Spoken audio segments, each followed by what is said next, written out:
안녕하세요, 교회 여러분. 한 분 인사하시네요. 네, 그동안 한국에 여러분 은혜로 잘 다녀왔고요. 또 오랜만에 설교를 하니까 설교 준비도 잘 안 되고 그래서 좀 힘든 한 주간이었습니다. 네. 제가 아내한테 설교는 해산의 고통이다 이렇게 했더니 저보고 제가 아이를 낳아봤냐고 그러면 하지 말라고. 그런데 네, 아무튼 또 여러분과 말씀을 나누도록 하겠습니다. 제가 기도하겠습니다. 자비와 은혜가 풍성하신 하나님 아버지 감사합니다.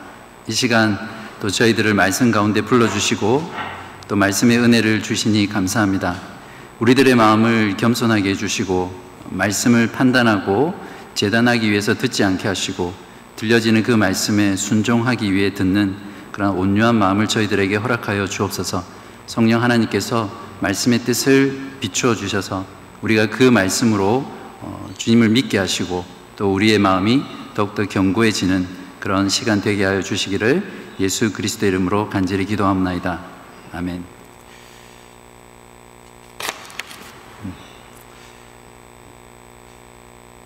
교회 공동체가 깨어지고 파괴되는 이유는 주로 말 때문에 일어납니다.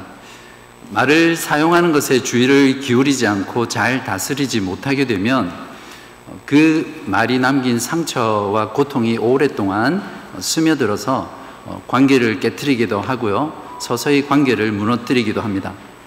그래서 말을 잘 다스리는 여부에 따라서 가정이든 교회든 그 공동체가 세워지기도 하고 또 무너지기도 하죠. 아가서 2장 15절에 이런 말씀이 있습니다. 우리를 위하여 여우 곧 포도원을 허는 작은 여우를 잡으라. 우리의 포도원에 꽃이 피었습니다. 여기서 작은 여우란 포도를 먹어치우면서 포도원을 망가뜨리는 그런 골칫거리입니다. 포도원이란 어떤 해석에 있어서는 그리스도의 신부인 교회라고 해석하기도 하고요, 어떤 사람은 사랑하는 두 사람 사이에 이루어 놓은 관계라고 보기도 합니다.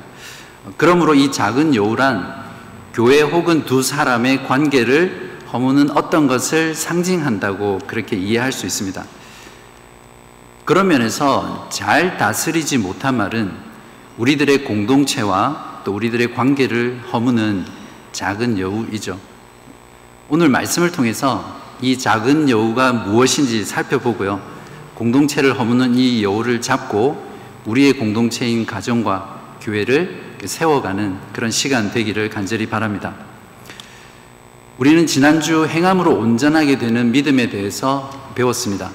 그런데 오늘 3장은 야고보 사도가 뜬금없이 명령을 하나 툭 던지면서 시작을 하죠. 1절을 보십시오. 내 형제들아, 너희는 선생된 우리가 더 큰 심판을 받을 줄 알고 선생이 많이 되지 말라. 그리고 나서 이유를 두 가지로 들고 있는데요. 2절입니다. 우리가 다 실수가 많으니 만일 말에 실수가 없는 자라면 곧 온전한 사람이라 능히 온몸도 굴레 씌우리라. 무엇이죠? 첫 번째 이유는 선생이 더 큰 심판을 받을 것이기 때문이죠. 여기서 선생이란 당시 교회 안에서 말씀을 가르쳤던 자들을 말하는데요, 저희 교회 같으면 저나 목사님처럼 목회자나 또는 세워주기 그룹 리더나 또 주일학교 교사나 또는 어떤 형태로든 성경 공부를 통해서 말씀을 가르치는 사람이라고 할 수 있겠죠. 두 번째, 선생이 많이 되지 말아야 될 이유는 우리 모두가 말에 실수가 많기 때문입니다. 교회에서 가르치는 사람들은 누구보다 말을 많이 하는 사람이죠.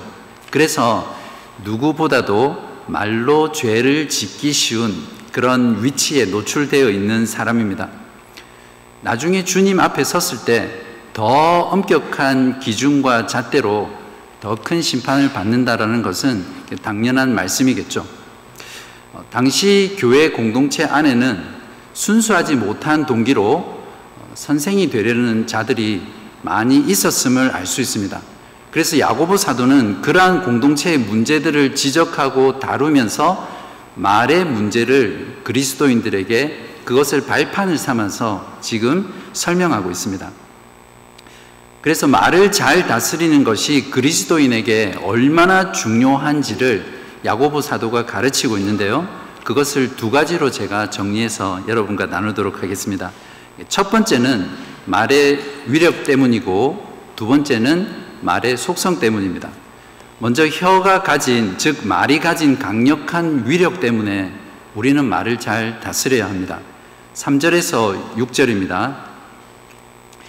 우리가 말들의 입에 재갈 물리는 것은 그 온몸을 제어하는 것이라. 또 배를 보라. 그렇게 크고 광풍에 밀려가는 것들을 지극히 작은 키로서 사공이 뜻대로 운행하느니 이와 같이 혀도 작은 지체로 돼 큰 것을 자랑하도다. 여기까지가 혀의 긍정적인 위력입니다. 이것을 야고보 사도는 말의 재갈과 배의 키에 비유하면서 설명을 하고 있거든요. 슬라이드를 잠깐 띄워주시겠어요? 보통 말은 성인 키만 하고 500kg나 나가는 거대한 몸을 가지고 있는 거구죠. 이때 아주 작은, 화면에 보시는 대로 이런 재갈을 입에, 혀에다가 물리면 말을 탄 사람이 자신이 원하는 대로 좌로든 우로든 또 달리게든 멈추게든 조정할 수 있는 그런 것이 바로 이 작은 재갈의 위력이죠. 야고보 사도는 이어서 두 번째 비유로 배를 조정하는 키를 들고 있거든요. 역시 화면에 보시면 세 번째에 있는 화면에 큰 배가 보이는데 그게 세계에서 가장 큰 유람선인 바다의 하몬이라는 배입니다. 높이는 70m 정도 되고요. 길이는 축구장 3개를 붙여 놓은 것보다 더 긴 배죠.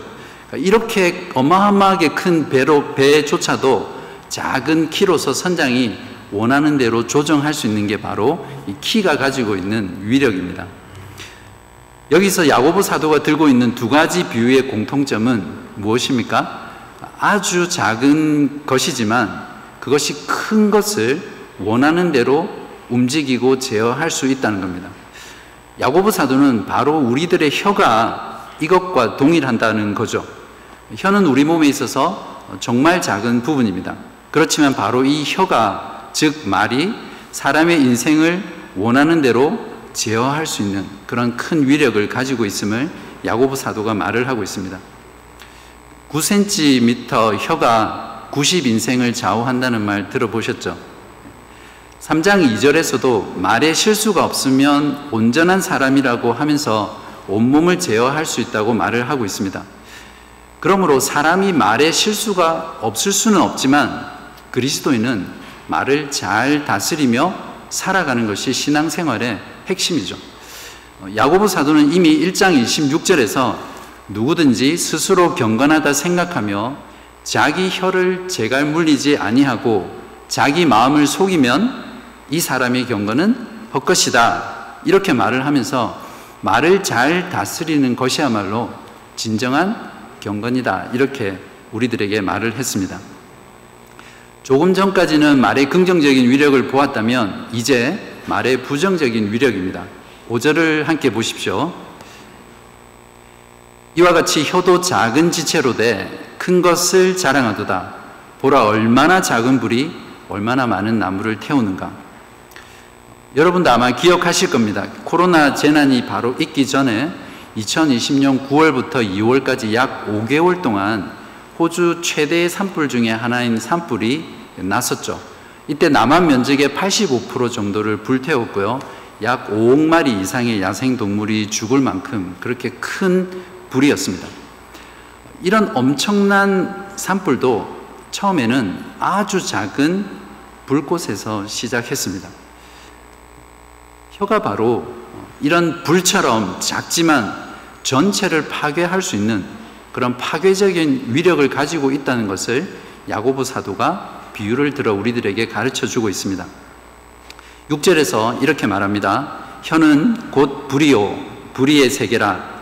혀는 우리 지체 중에서 온몸을 더럽히고 삶의 수레바퀴를 불사르나니 그 사르는 것이 지옥불에서 나느니라. 혀 자체가 불의의 세계를 대표하는 것이라고 하면서 혀의 파괴적인 위력을 두 가지로 설명하고 있습니다. 온 몸을 더럽히고 더 나아가서 인생 전부를 다 불태운다고 말을 하고 있죠. 말은 그 사람의 성품과 인격을 그대로 보여줍니다. 한 사람의 인격에 가장 치명상을 미칠 수 있는 것이 바로 이 말입니다. 그래서 말을 추하게 하는 사람은 자기 얼굴에 침을 뱉는 것처럼 스스로 자기 몸을 더럽히는 거죠. 또한 이 말은 자신뿐만 아니라 또한 다른 사람의 인생을 송두리째 파괴하는 그런 가공할 만한 힘을 가지고 있습니다. 아마 여러분들도 다 한 번쯤은 경험해 보셨을 거예요. 말 한마디 잘못했다가 거의 이루어질 수 있는 그런 일이 성사되지 않았거나 또 여러분의 정점에서 혹은 인생 가운데 아주 큰 고통을 경험했던 그런 경험입니다. 승승장구하던 정치인이나 또는 사업가들이 말 한마디 잘못해서 바닥으로 떨어져 망하는 그런 경우들을 우리는 종종 신문 지상을 통해서 보잖아요. 부모가 자녀에게 야단치면서 무심코 던진 그 말 한마디 때문에 그 말을 들은 아이는 평생 그 말로 인해서 받았던 그 상처와 고통으로 인해서 성인이 되어서도 온전한 인생을 살지 못하는 그런 경우가 얼마나 많습니까? 또한 그것으로 인해서 심지어는 범죄자가 되는 그런 일도 많잖아요. 너는 어찌 된 게 제대로 하는 게 하나도 없냐? 너는 나중에 커서 뭐가 될래? 우리 집안에 너 같은 애는 없어. 넌 누구 닮아서 그 모양이니? 넌 어찌 그리 아빠하고 똑같니? 이런 말들로 자녀들에게 깊은 상처를 주죠. 부부 사이도 마찬가지입니다. 부부 사이에 다툴 때 서로 해서는 안 될 말, 선을 절대 넘지 말아야 될 그런 말들이 있습니다. 어떤 말들은 마음에 깊은 상처를 주고 서서히 사랑하는 그 부부 사이의 관계를 조금씩 허물어 가죠. 어떤 말들을 부부 사이에 하면 안 되는지 여러분 아시죠? 인터넷에서 부부 사이에 절대 하면 안 되는 말 딱 치시면 10가지, 30가지, 100가지 이렇게 쭉 나옵니다. 이런 절제되지 않은 말들이 작은 여우처럼 반복되면 부모와 자녀와의 관계, 또 부부 사이의 관계, 그리고 성도 사이의 이 관계들이 깨어지면서 한 사람의 인생, 한 가정, 한 교회 공동체가 완전히 불타버리는 그런 일들이 생깁니다. 그러므로 한 사람의 말에 대한 책임이 얼마나 크겠습니까? 6절에서 야고보 사도는 이렇게 말합니다. 그 사르는 것이 지옥불에서 나느니라. 이 말은 불의한 혀의 출처가 지옥이라기보다는 예수님께서도 지옥을 심판의 장소로 말씀하셨잖아요. 그래서 혀가 나중에 심판을 받아 지옥불에 태워질 것이라는 그런 의미로 이해하는 것이 더 자연스럽습니다. 주님께서도 말에 대해 심판하실 것을 이렇게 말씀하셨죠. 마태복음 12장 37절에 너의 말로 의롭다함을 받고 너의 말로 정죄함을 받으리라. 이처럼 혀는 우리 몸의 아주 작은 부분이지만 혀를 통해 나오는 말의 위력은 그야말로 가공할 정도입니다. 말을 잘 다스리면 온전한 사람이 되고요, 온전한 삶을 향해 나아가게 되고 또 교회 공동체는 온전한 방향을 향해서 진리 가운데 나아갈 수 있게 됩니다. 그러나 그렇지 못할 경우에는 자신의 삶뿐만 아니라 다른 사람의 삶과 가정과 교회를 송두리째 태워버릴 수 있는 그런 파괴적인 힘을 가지고 있는 것이 우리가 어떻게 말을 쓰느냐, 우리의 혀를 어떻게 사용하느냐에 달려 있다는 것이죠. 다음으로 야고보 사도는 말을 잘 다스려야 될 두 번째 이유로서 혀가 가지고 있는, 즉 말이 가지고 있는 부정적이고 파괴적인 속성 때문에 말을 잘 다스리라고 말을 합니다. 먼저 혀는 길들이기가 너무 어렵다는 속성을 가지고 있습니다. 7절과 8절 상반절을 보십시오.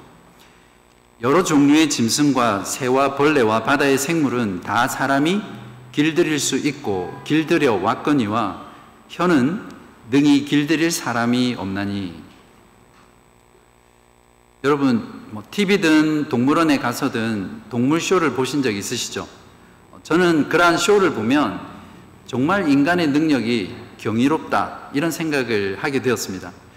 돌고래, 사자, 호랑이, 침팬지, 고릴라, 심지어는 독사들까지도 인간에게 잘 길들여져서 순종하는 모습을 보면 창세기 1장 26절 말씀이 정말 맞다, 그런 생각을 하게 됩니다.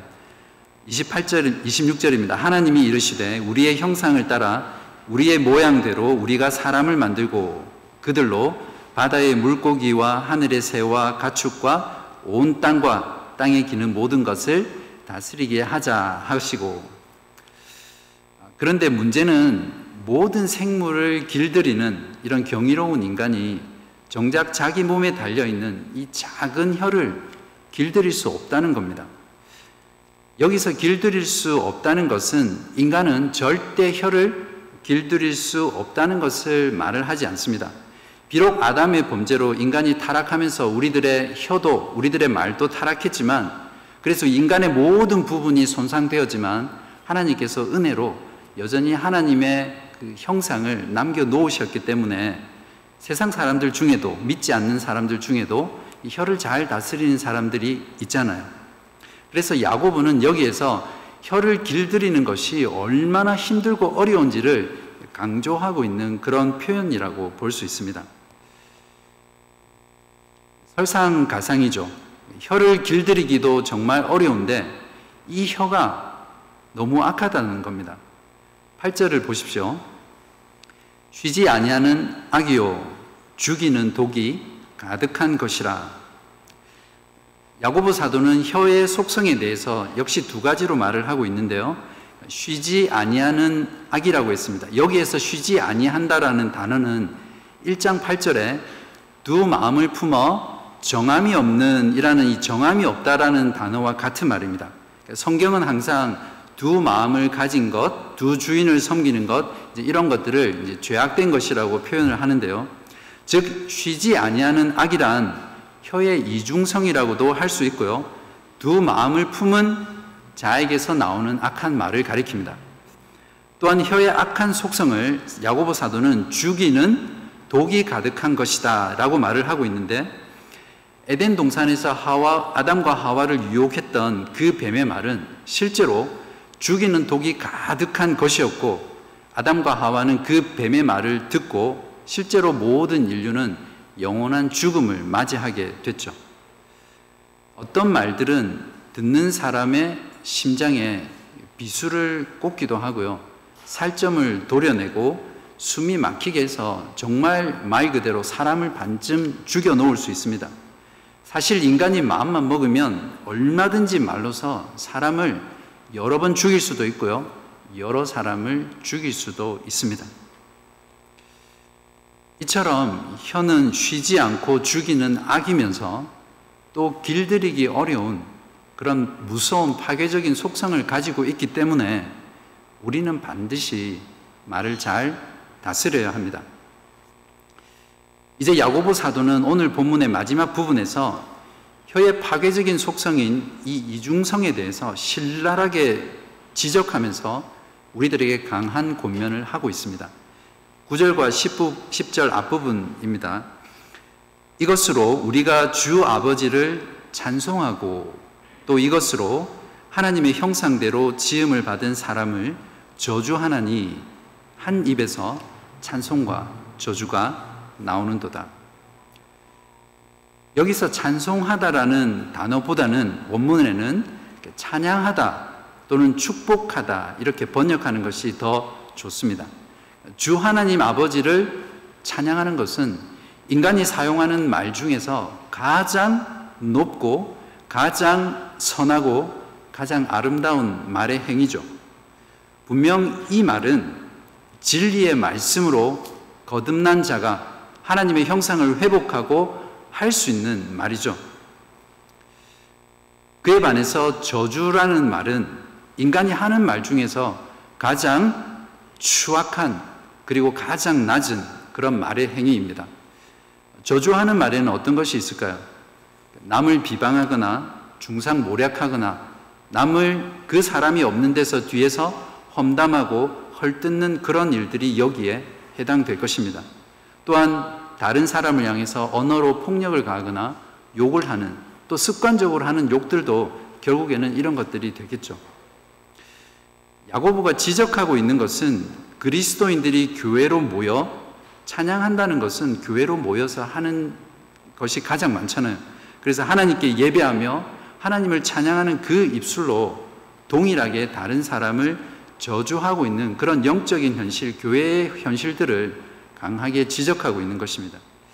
이러한 저주의 말은 단순히 그 사람을 저주한 것이 아니라 하나님을 찬양했던 그 대상, 즉 하나님의 형상을 따라 지음받은 사람을 저주하는 것이라고 야고보 사도가 말하고 있죠. 이러한 이중적인 혀의 사용은 특별히 저나 또 목사님 같이 목회를 하는 사람들에게, 또 세워주기 그룹 리더나 운영위원이나 팀장처럼 어떤 교회의 리더가 가장 잘 범할 수 있는 죄죠. 그리고 가장 많이 노출되어 있고요. 여러분, 교회로 오고 갈 때 우리는 특별히 차 안에서 말씀을 조심해야 합니다. 아마 여러분 중에도 주일 아침에 이렇게 교회로 오시다가 차 안에서 부부싸움을 심하게 열정적으로 하시다가 다시 집으로 가신 그런 경험이 한두 번은 있으시죠? 저는 그럴 때는 돌아가지도 못합니다. 반드시 와야 되니까. 뼈 있는 우스갯소리가 있어요.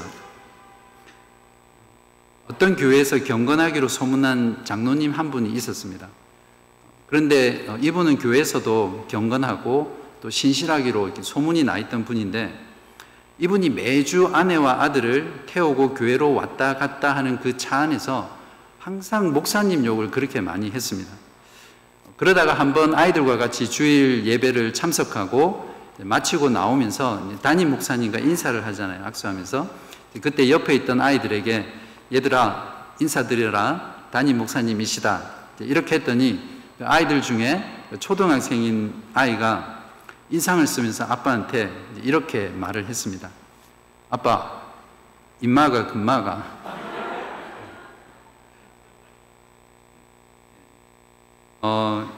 되게 뼈가 있고 우리 교회 공동체의 현실을 잘 말해주는 것 같아요. 어쩌면 우리 가운데도 이런 일들을 하는 분들이 있을 거라고 생각을 합니다. 여러분의 가정에서는 어떤 말을 사용하고 계세요? 존 버녀는 철로 역정에서 말이 많은 수다쟁이에 대해서 이렇게 말을 했습니다. 밖에서는 성자, 가정에서는 악마. 여러분은 정말 가정에서 어떻게 말을 사용하고 계세요? 이런 이중적인 말의 행위에 대해서 야고보 사도는 결코 그럴 수 없다고 단정적으로 못을 박고 있습니다. 10절 뒷부분입니다. 이 부분은 우리가 같이 한번 읽어볼까요? 10절 뒷부분의 한 입에서부터 같이 읽겠습니다. 시작. 한 입에서 찬송과 저주가 나오는도다. 내 형제들아, 이것이 마땅하지 아니하니라. 구속받은 자라면 절대 한 입으로 하나님을 찬양하고 또 그 입으로 다른 사람을 저주할 수 없다는 것입니다. 야고보 사도는 왜 그런지를 11절과 12절에서 좀 철학적인 표현으로 존재론적으로 증명하고 있습니다. 또 다 같이 한번 읽어보겠습니다. 시작. 샘이 한 구멍으로 어찌 단 물과 쓴 물을 내겠느냐. 내 형제들아, 어찌 무화과 나무가 감람 열매를, 포도나무가 무화과를 맺겠느냐. 이와 같이 짠 물이 단 물을 내지 못하느니라. 한마디로 정리하자면 마음에 있는 것이 그대로 입으로 나온다는 거죠. 주님께서는 이미 제자들에게 이 말씀을 가르쳐 주셨습니다. 마태복음 15장 18절에 입에서 나오는 것들은 마음에서 나오나니 이것이야말로 사람을 더럽게 하느니라. 악한 마음에서 악한 말이 나오고 또 선한 마음에서 선한 말이 나옵니다. 오늘 봉독한 시편 5편 9절에도 악인의 마음에서 어떤 말들이 나오는지를 이렇게 표현했죠.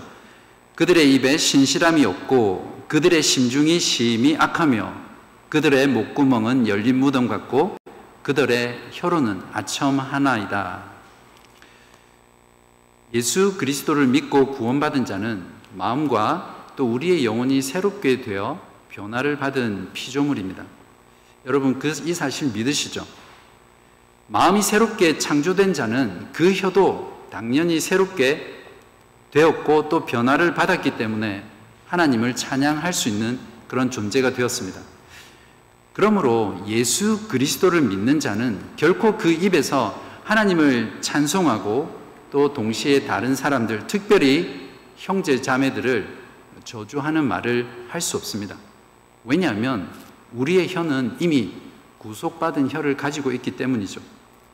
그래서 야고보 사도는 단정적으로 한 입으로 찬송과 저주를 하는 것이 마땅하지 아니하니라 라고 존재적인 선언을 하는 것이죠. 혹시 여러분 가운데 여러분의 혀에서 아직도 형제를 비방하고 판단하고 험담하고 헐뜯으며 욕설을 하는 것이 계속해서 튀어나온다면, 아니면 습관적으로 하고 있다면 여러분은 바로 여러분의 마음속에 악이 있다는 것, 또 악한 것으로 병들어 있다라는 것을 말해주는 것이에요. 그렇기 때문에 여러분의 마음을 깊이 들여다보고 그 마음을 붙잡고 하나님 앞에서 씨름하셔야 될 것입니다. 자, 지금까지 공동체를 허무는 작은 여우인 잘 다스리지 못한 말의 위력과 속성을 우리가 공부했으니까 이제 어떻게 하면 이 작은 여우를 잡을지를 함께 알아보겠습니다. 말을 잘 다스리는 것이 여우를 잡는 것이겠죠. 자, 그렇다면 어떻게 우리가 말을 잘 다스릴 수 있을까요? 저는 오늘 본문을 묵상하면서 두 가지를 건져냈는데 그것을 여러분과 함께 나누려고 합니다. 첫 번째는 날마다 여러분의 마음을 새롭게 하고 변화를 받아라는 것이죠. 분명히 야고보 사도는 악한 말은 악한 마음에서 나온다라고 했고, 우리 주님께서도 마음속에 있는 것이 입으로 나와 온 몸을 더럽힌다고 말씀하셨습니다. 그러므로 우리들의 마음을 늘 선한 마음으로 새롭게 하고 변화를 받게 되면 우리의 입도 선한 말을 하게 될 것입니다. 그렇다면 마음을 새롭게 하고 변화를 받으려면 어떻게 해야 되죠? 우리가 의지를 다해서 자, 오늘부터 마음을 새롭게 해야지, 새롭게 할 거야, 반드시 하고 말 거야, 이렇게 어금니를 꽉 물고 다짐한다고 우리의 마음이 새로워집니까? 우리의 마음이 변화를 받습니까? 우리의 마음이 주님의 다스림을 받아야 합니다. 죽으시고 부활하시고 승천하신 우리 예수 그리스도는 지금 어디에 계십니까? 하나님 우편에 앉아 계셔서 온 우주와 만물과 또 교회와 모든 세상을 다스리고 계십니다. 그곳에 계신 주님께서는 지상에 있는 우리들을 어떻게 다스리시죠? 바로 그분의 말씀과 그분의 영이신 성령으로 우리들을 다스리고 계십니다. 그렇기 때문에 우리는 우리의 마음을 하나님의 말씀과 성령으로 충만하게 채워야 합니다. 우리의 마음이 말씀으로 충만할 때 성령으로 충만하게 되고요. 바로 그때 우리의 혀가 주님의 다스림을 받아서 선한 말을 쏟아내고 또 사람을 살리는 말을 하게 되며 말을 잘 다스릴 수 있을 것입니다. 시들로우 백스터라는 목사가 이렇게 말을 했습니다. 사람이 성령 충만할 때 일어나는 첫 번째 일은 그가 여러 종류의 방언을 하는 것이 아니라 이미 있는 혀를 제어하는 방법을 배우는 것이다. 두 번째로 말을 잘 다스리기 위해서는 일상 속에서 우리들의 말을 하드 트레이닝 시키는 겁니다. 오늘 본문에도 보면 말의 입에다 무조건 재갈을 물린다고 말을 탄 사람이 마음대로 조정할 수 있는 게 아니잖아요. 누구나 배의 키를 조정한다고 해서 폭풍이 있는 그런 험난한 바다에서 무사히 항구까지 배를 조정해서 몰고 갈 수 없습니다. 그 전에 제어하는 방법을 이론적으로 철저히 배우고 또 실전에서 수많은 시행착오를 겪으면서 때로는 말에서 떨어져도 보고 때로는 배가 뒤집혀 보기도 하는 이런 경험들을 통해서 뼈를 깎는 훈련을 거쳐야만 말이든 배든 우리가 제갈과 키를 사용해서 제어할 수 있습니다. 혀도 마찬가지입니다. 강력한 위력과 또 길들이기 어려운 그런 파괴적인 속성을 가진 혀를 잘 제어하기 위해서는 우리의 일상 가운데 많은 노력과 훈련이 필요합니다. 시편 기자도 혀를 잘 훈련시키기 위해서 하드 트레이닝을 했음을 알 수 있습니다. 시편 39편 1절을 보시면요.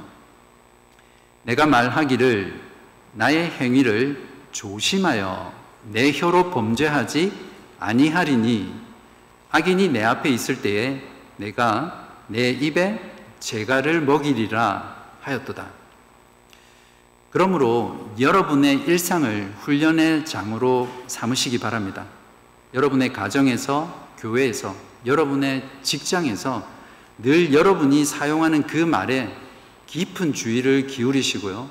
말을 잘 다스리는 그런 훈련을 하시기 바랍니다. 우리는 오늘 야고보 말씀을 통해서 말을 잘 다스려야 한다는 말씀을 들었습니다.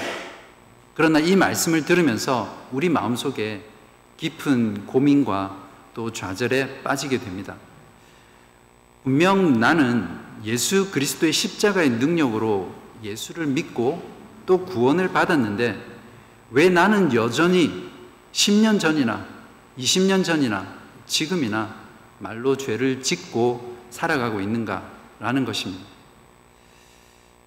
야고보 사도의 지적대로 교회에서 하나님을 찬송하고 기도하고 말씀을 가르치고 전도도 하고 그렇게 하는 그 입술로 왜 우리는 여전히 다른 형제들을 비방하고 비난하고 불평하고 원망하고 판단하고 심지어는 험담하고 헐뜯는 그런 일들을 왜 계속하고 있는 것이죠? 우리가 정말 두 마음을 가진 그런 악한 자들입니까? 또 우리는 여전히 지금도 가정에서 또 아내와 남편 사이에서 자녀들에게 얼마나 많은 말들을 통해서 상처를 주고 살아가고 있습니까?